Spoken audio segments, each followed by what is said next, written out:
During the global coronavirus pandemic and the resultant lockdowns, life became virtual and so did some forms of exercise. While yoga can be done online to improve fitness, it also has other benefits.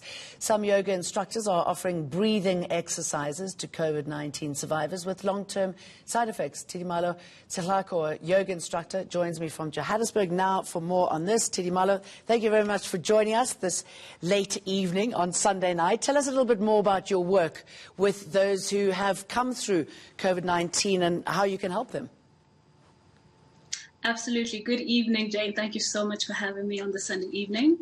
Absolutely. I am a yoga instructor in Johannesburg, and I recommend yoga a lot, especially given the times that we're living in. We're living in the time of a pandemic that attacks our respiratory systems, and yoga predominantly incorporates a lot of breathing exercises, which are very, very, very important right now, given that as you heal from yoga and as you heal from the COVID-19 pandemic, your lungs are most affected, so it helps with the rehabilitation of your lungs. Okay, so how does it work? I mean, I know many people also breathe at the upper part here now. I forget what it's called. You could probably help me out. But, I mean, it's all about getting it into your stomach as well, isn't it, and getting that motion going. So how does it work in yoga practice?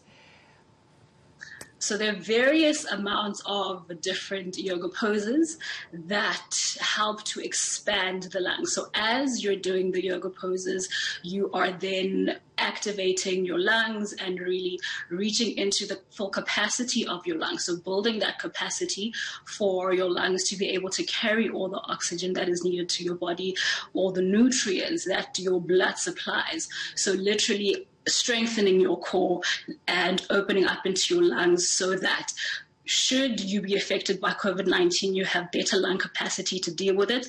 And if you're on the road to recovery for COVID-19, it just gives you the techniques that are needed for chronic coughing, for breathlessness. So literally as you're doing the yoga poses, there are breath exercises like Ujjayi, like alternate nostril breathing, and just active breathing within the yoga practice itself that really help to expand the lungs. Can you show us a few, I mean, that nasal breathing, can you just give us a little demonstration? Because this is something that people can do at home.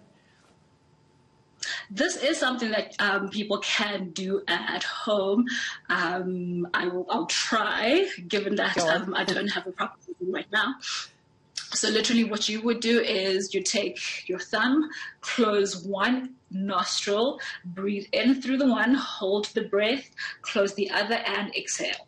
So just alternating like that, that's how you would do the alternate breath exercise. And it's quite therapeutic as well, isn't it? I mean, it really, it calms your mind down when you get yoga right. I sound as though I know what I'm talking about. I used to do a little bit of yoga, used to be quite good at it. I've stopped and I find it really hard now because it's a challenging exercise, isn't it? It's not easy. It's a very challenging exercise, and people do find it quite therapeutic, speaking for myself as well, because I do suffer from anxiety. So it does help me in that way. It does absolutely help with mental health issues because it helps you to calm down the clutter that's in your mind. Most of the time, anxiety is caused by allowing all the clutter to get to you and allowing the pressure of your thoughts to get to you. So that's how I could say that it is therapeutic. Challenging, I think it's only challenging if you take breaks and your body does not get used to you doing the poses. Other than that, as soon as you're in the flow of yoga, your body loves you and you love it. And the feeling after you've done a yoga class, describe it to us. Complete relief. Most of my yoga students tell me about how it helps them be able to sleep. Most of my yoga students tell me about how, let's say they had previous injuries, it helps them recover from previous injuries. And a lot of people who suffer from stiffness, where they do other forms of exercises as well, speak about how it also helps just to increase the capacity within their bodies to be able to do other forms of exercises as well. All right, if somebody wants to get into it, they've never done it before, how should they do it? What should they go to a class at a gym? Should they go on online, which is probably advisable at the moment with the third wave hitting us? What should they do? Especially given that it's the third wave, I absolutely recommend online classes, YouTube classes as well. That's how I started. I started watching little snippets online and trying it by myself, not trying things that were too advanced, not to injure myself. But there are so many online classes that are available for people to try out.